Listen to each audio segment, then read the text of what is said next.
বিয়ের প্রস্তুতি না। মিয়া ভাই, বিয়ার মতো একটা বড় সিদ্ধান্ত নেওয়ার আগে স্বামীর মতামত নেওয়ার দরকার ছিল না? আর আমার মতামতই হচ্ছে আমার বোনের মতামত।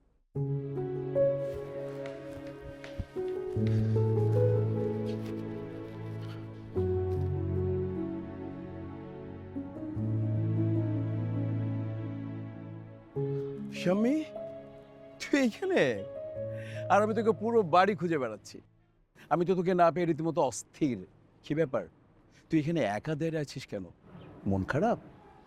না, এমনি অনেকদিন ছাদে আসা হয় না তো, তাই আসলাম আর কি। বলো কেন খুঁজছিল আমাকে? একটা বিশেষ কারণে। মানে আজকে আমি তোর জীবনের সবচেয়ে বড় সিদ্ধান্ত, মানে তোর বিয়ের ডিসিশনটা আমি তোকে না জানিয়ে দিয়ে দিয়েছি।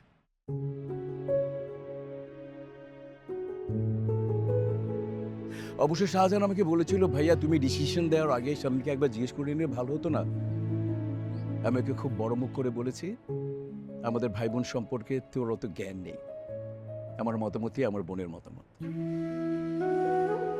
কি বল, আমি ঠিক বলেছি না? তা আমার বোন যদি আমার কাছে পৃথিবীটা চায়, আমি হয়তো পৃথিবীটা দিতে পারবো না, কিন্তু ওকে খুশি করার জন্য আমি আমার আত্মাটাও দিয়ে দিতে পারবো। আমার বিশ্বাস আমার বোনও আমার জন্য একই কাজটাই করবে।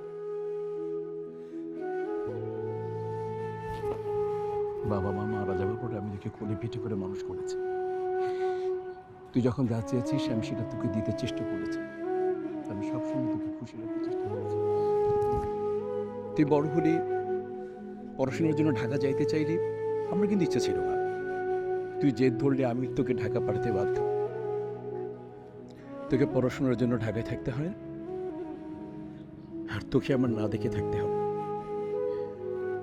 তোকে না দেখার আমার যে কষ্ট আমি কোনদিন তোকে বলিনি, কোনদিন তোকে বোঝাইনি।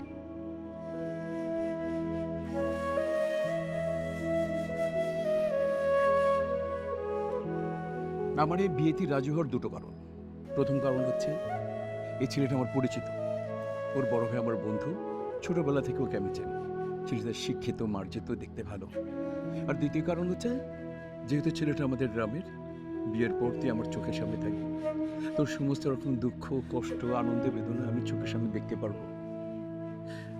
আমি যদি এভাবে তোকে দেখে দেখে মারাও যায়, আমার কোনো আপত্তি নেই।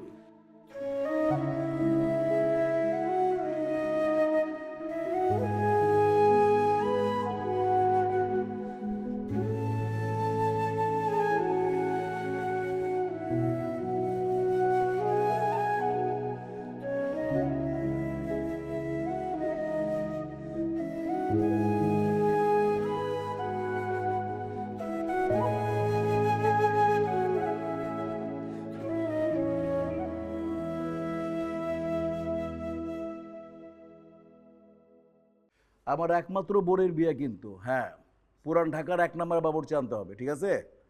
ঠিক আছে, ফাইনাল। স্যার, এই যে বিয়ের কার্ড বানাইতে দিছিলেন, এই যে এগুলো ডিজাইন সব আছে, এখান থেকে যেটা ভালো লাগে সেটা বানাইতে দিব।